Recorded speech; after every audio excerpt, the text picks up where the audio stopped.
Okay, I'm gonna try the name Hideki. I'm just gonna try the name Hideki. I'm pretty sure that's the decent pronunciation for that. Is leaving Platinum Games. I did a Google search, and I did a Google search on this person. They have been credited in being in the involvement of Resident Evil 2. Devil May Cry is another game they've been involved in. So they were a director, I believe, like a game director. Neither of those are Platinum.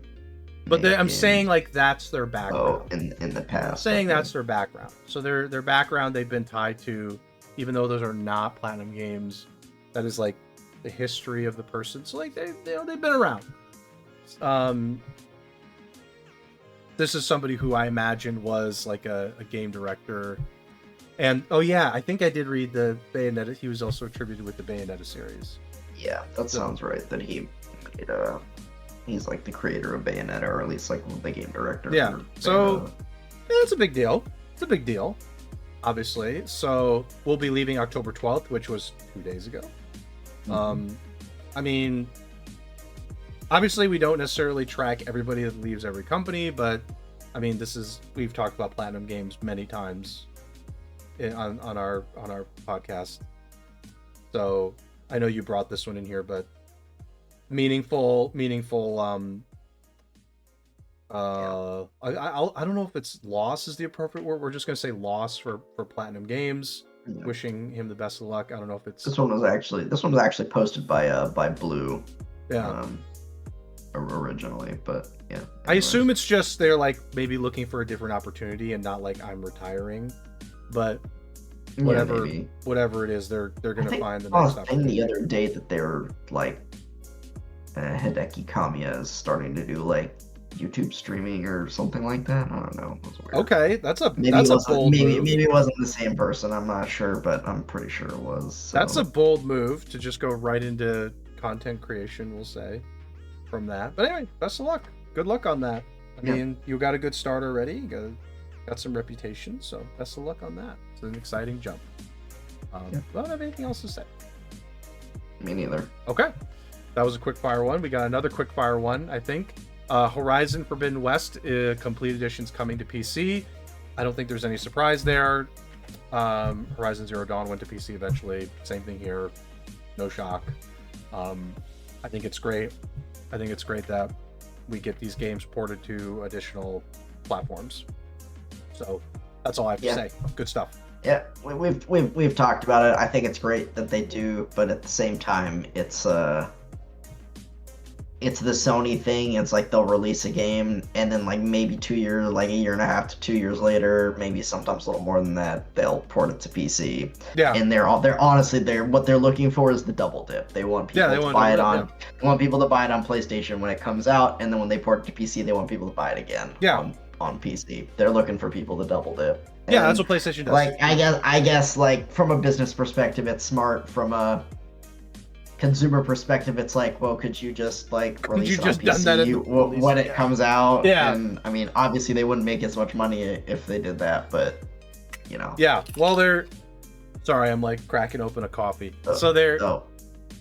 I understand why they do it, and I think you know the same. It's not just the double dip, but the PlayStation is their primary console. You got to push the console, and I'll say give it value, I guess. Give it extra value, even though it already has value. I would like to see them do more simultaneous multi-platform releases, specifically PS5, PC. But at this point, they're still in the mode where if it's a first party or one of their big titles, it's coming to the console and it'll get to PC like a year plus later. I would prefer, as you said, they just simultaneously run it, but Sony is Sony. The only thing to say is that at least, they're calling it complete edition, so I assume there is some DLC for it or something like that. So at least if you buy the PC version, it sounds like you'll get all the DLC with like whatever the base price is, probably either 60 or 70. I'm not sure. I agree. I imagine it's DLC plus some additional. So at least you get a little more value out of your purchase on PC. But still they definitely want the double dip, and then the additional like PC market for people who don't own a PlayStation and who haven't bought it. They want to get the software sale, obviously, on 100%. PC. So yep, that's Sony. I don't know. Business wise, as I said, business. very smart. You know, from the consumer side, you'd wish they'd just release it on PC when it comes out. But you're right, they wanna promote their platform, and if they just multi-platform everything, then like there's no reason for, well, I won't say no reason, but there's not as much of a reason for people to buy a PlayStation if they just multi-platform their exclusives on release. So yeah. And again, for Sony, like their predominant business model in comparison to like Microsoft has been, we want to push our console and we want to push our platform.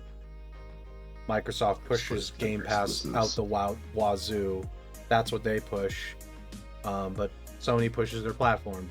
They push the console. On top of that, they push the value of the console in conjunction to our best games are only on our console.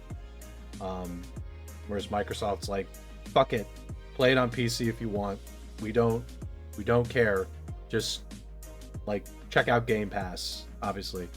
So yeah, I mean, I still, either way, as you said, it's still great, but be nice if they didn't do that practice. They just simultaneously released it on multiple platforms at once.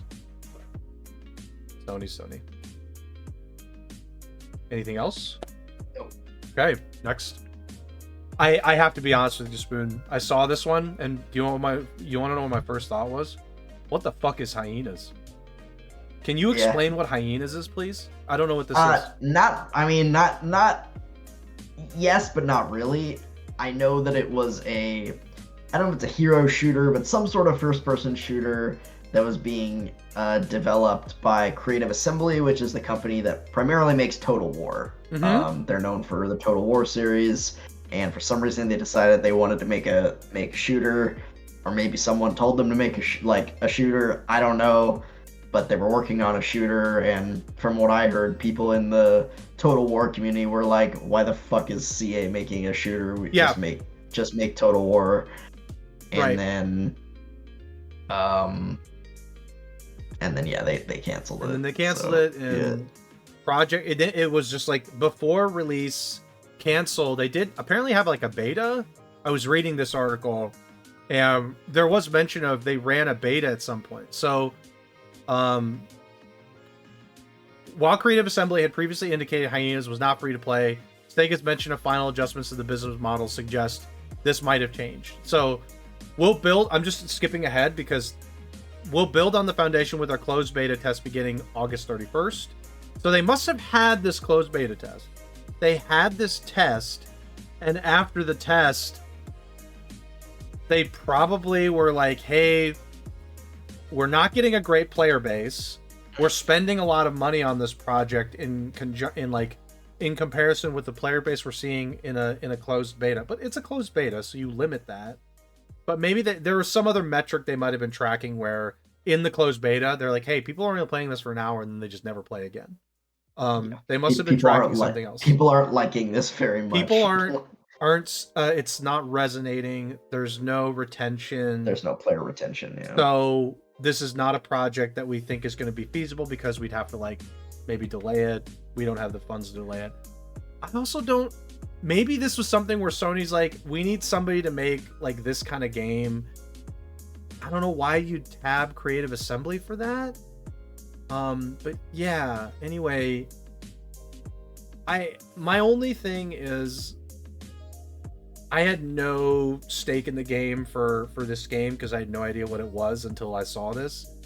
I certainly hope that the team working on it isn't just like, hey, stop working on it and I'll get let go. That I'm assuming and hoping that they just move them to different projects. But you can read here, Creative Assembly, part of Sega Europe, has announced the beginning of a redundancy consultation process. Okay, can I translate this? We're seeing if we can lay some people off. Yeah. Okay. And it's the same idea as we're restructuring. You're laying people off. You just don't want to say, you can't say that. So we understand that this has a significant impact on our people, whether they are directly at risk of redundancy or not. Again, I'll translate it. If we need to lay them off or not. Our people first approach remains foundation to how we operate. Okay. The priority is to work with those whose jobs are at risk and reallocate them to other available opportunities. So this is what I hope they do, is just move them to a different team. This is what you hope they do. Is like, hey, you move to a different team and then you just stay over there. But when I see redundancy, consultation, or restructuring, I think layoffs. CA does not have a very good reputation right now in terms of at least like the Total War community. They've been doing some kind of scummy stuff. I don't know, scummy is maybe not the right word, but like, so they released I don't remember when, maybe a month or two ago, they released another DLC for Total War Warhammer 3. Mm-hmm. That was like a hero pack, which is like a pretty like low effort DLC, you know, some more heroes, a couple more legendary lords, but like no new faction or anything like that. Sure. And in the past, those had cost like $10, I think. That sounds pretty expensive, but keep going. Oh, that sounds expensive. Yeah, the new one, they were like, you know what? We're just gonna make it $25, which is the normal price of like a $25, like a DLC with a new faction in it, right? That's like what they would charge for that before. It was like $25, and they took a lord pack or a hero pack, whatever you want to call it, and decided to charge $25 for it. $25. I don't know what the player base is at Total War, but like. Warhammer 3 hangs around like 10 to 15k most of the time. That's high. That's very high. So I'm gonna assume that let's just take that number. Like, how long do we think it takes to make like a hero in a game with a couple of that? Well, it takes like some art and then implementation. But like, if you have like 50,000 people buy it, like for $25 a pop, you're looking at what, $125,000 coming in. Let's assume Steam's not taking their cut. Was that hero really $125,000 of cost for you? Probably not. It was probably more like 10 to 20,000 because you had to pay somebody's salary. That's like such a greedy margin. The Lord pack comes with like, it's not one, it comes with like 2 or 3 lords, I think. I don't exactly remember. Yeah, but I can look. I can't imagine you put like a whole 5-person, 10-person team on that, but like no, and I'm pretty sure the Warhammer 3 team right now is like, it's a maintenance, like they have a few people working on DLC and some updates for the game, right. But like there's, you know, it's not a big team right now. It's definitely not a big team. So basically, like, what does this come with? For me, it came with three new legendary lords. For me, I'm like, look, 11 additional units, 9 regiments of renown. Okay, so like basically they had to do a lot of art. You had to do a lot of art and character design work. It definitely, that stuff is not like a one-day turnaround, but like max, I would say budget for that is like 50 to 100k, absolute max, but probably not even that. Because you're really just paying somebody's salary, so I can't imagine their salary is going to be like more than 10k. It's like probably 10k a month on the high, like pretty high end. That's pretty high end. That's a decent amount for someone doing that, I'd imagine. Like, and it probably took them like a month or 2 to do it. So yeah, maybe a couple months. Like, you easily break. I imagine more than like a couple thousand people are buying that DLC. Just like they're thinking about, hey, like how many people buy DLC? That's a pretty big margin of profit there. And as I said, they used to, like, every other Lord pack before this one, they had charged $10 for. And all of a sudden on this one, they just go like 150% price hike to $25. It's like, I think people would have been okay with it if they would have hiked it to like, I don't know, $12.50 or maybe $15. People are like, yeah, all right, okay, fine. You want to make a little more money, maybe worth it. But like literally 2.5x? The price? What the fuck is that? That's pretty greedy. And a couple months before that, they had released Forge of the Chaos Dwarves, which was another DLC, and that one came with a new faction, which was the Chaos Dwarves. Yeah, sure. And that was also $25. And they come up with a Lord pack, and it's like $25. It's like, what? This does not compute, CA. Like, what the hell is this? Yeah, that's a somebody's trying to squeeze as much of the juice out of that. That's a great decision. They just released, like, I think a few days ago, this past week, the newest Total War game, which is Total War Pharaoh. Right. Yep. I know that. People were like, it wasn't really a full Total War game. It was kind of what they call like a saga game, which in the past were just like, they're like smaller projects. And they were charging full price for it, and apparently like Pharaoh like flopped hard. Yeah. The player numbers in like the first few days was like 5K peak or something like that. Yeah, it was just good. Like a super big flop. So, yeah, that's not good. That's not good for them. I don't know. These things, like, that's the problem. That CA is getting real greedy, and they're paying the price. Like, I wonder if they had some new leadership come in recently.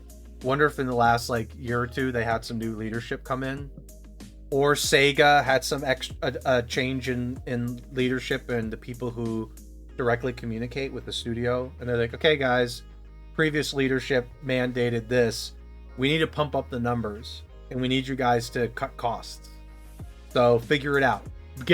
They're probably thinking like, give us the same quality, but we're gonna give you less money to do it. Yep.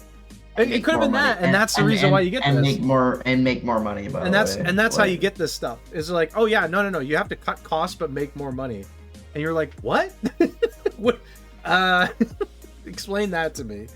But that's how people, in those positions are like, oh yeah, no, we need to pump up the numbers for the board and shareholders, so you're gonna cut your costs and make the same quality. And you're like, how do you expect me to do that? That could have been that too. I mean, Creative Assembly may have just been told, hey, look, you guys need to pump up the numbers. $10 for that is not cutting it anymore. Pump the numbers up. We don't care what the reception is. Pump it up. Because even though maybe some less people will buy it, the numbers say that even though less people buy it, we'll make more money. So, damn the opinion. Well, yeah. Which, short term, it's a short-term gain. And yeah, I mean, they're losing like all the favor they have with the community right now. I won't say it doesn't work all the time in the long term. Sometimes it works out just because, but those kinds of things, like, it's amazing how short-sighted people can be when they're like, yeah, we're just going to get a short-term gain here and live with the consequences long-term. And we can go ahead we can go ahead and ask Unity about that. Unity absolutely felt that. So anyway, Hyenas. Yeah. We'll miss you. I don't know. I don't know how many people were like. I don't think many people are missing Hyenas. I don't know how many people were psyched for this. I don't know. Anyway. All right. Go next. Yep. Another. Well, God, speaking of layoffs, this was from a couple weeks ago. Fortnite maker Epic Games, let's just say Epic Games, laid off 830 employees, 16% of the workforce. Quite significant. Ranging from, I'm just going to say I think this was one of the ones that got the layoffs. It says separately, but I mean, Epic is divesting music service platform Bandcamp, spin off another company that they acquired, and yeah, 250 people are leaving Epic through the divestitures. That's a word. From those companies. I'm just going to skip the memo because at this point I just assume ChatGPT gets a lot of these. Yep. Mediatonic, excuse me, I thought it was Medtronic. Mediatonic developer Fall Guys, I think was hit by the layoffs as well, based on some tweets. And I saw those tweets as they were happening too at this time. So I think there were some some people concerned about Fall Guys when this happened. They're like, oh, what's going to happen to Fall Guys now? You know, you're getting hit by layoffs. Like, what's going to go happen to that game? Is that game going to get like a major reduction in content? Fall Guys had a little, resurgence at a point when it went free to play. It had some resurgence. Yeah. I'll be honest, I haven't heard much about it since. But I know that Fall Guys was a fad for sure. It was a fad, yeah. But like, it was fun. It was definitely fun in small doses, and it was a fun like kind of stream content game. Like, I like the idea of it. It was very, very. It was a good idea. But yeah, so and then obviously it goes into some news about Epic Games with like talking about Fortnite makes like ridiculous amounts of money still. Wait, news of the layoffs came a day after Epic announced a Fortnite V-Bucks price rise. Ooh, V-Bucks went up. And then they talk about the legal battle with Apple and Google down there. So, obviously, like, it's a lot of layoffs. 16% of a workforce just gone. I don't know if Fall Guys is still doing well, by the way. Peru. I really don't know. I just know it had a resurgence. I'm sure it's doing fine. I just don't know. But I figure, like, if you're laying off team members, you're trying to cut cost.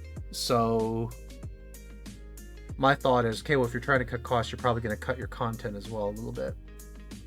They're setting it like they set it like 3K players. That's still good. Like, it's still good, but I mean, Fall Guys is a game that has to have that healthy player base to survive, because I mean, it's got to have consistent lobbies, right? Like, it's got to have consistent lobbies of, I don't know how many people it is, maybe it's 100. And that, like, if that player base drops to a point, you're going to start having basically they'll have to start adding bots to games, and that's going to have an impact on the experience. As you said, they had that resurgence back to like 60K when it went free to play, which was apparently in June of last year, and it's kind of steady decline since then. Yeah, that makes sense. Probably doesn't count console. Yeah, console I imagine has a good. Yeah, that's Steam. That's Steam database. Yeah. I mean, console has a player base too, and I'm guessing it's all cross-platform at this point. Yeah, for sure. Anyway, yeah, I mean, it's a significant amount of the workforce. 16%, like, quite a bit. I'm guessing that is. I mean, it's a cost-cutting measure, and it's, you're reducing your investment in recent companies you've acquired. I mean, I never like seeing this stuff, especially in cases where it's like you laid off the workforce but you're making record profits situations. I don't know if this is that. We don't know. It didn't necessarily say specifically if they're like, oh, but they're making record profits. I mean, Fortnite makes a shit ton of money, but yeah, I don't know. I never like this stuff. I hope that the people that are laid off find their next opportunity quickly and are all good. Yep. Yeah, that's a significant number there. 16%, significant. So, yeah, as you said, don't like to see it. Unfortunately, companies they like to make money and they don't like to pay people. So, as we've discussed before, if a company could not have any employees and make money, they would 100%. 100%. All the employees they laid off, they're like, oh, well, we don't need them anymore. We apparently don't need that position. We don't need that position, or we don't need the extra person in the position. They're like, cut it. Oh yeah, if a company could just sustain itself without any headcount, without anybody to pay, 100%, they just be like, everyone get out. Everyone get out. Get out if we can still make the same amount of money. 100%. Anyway,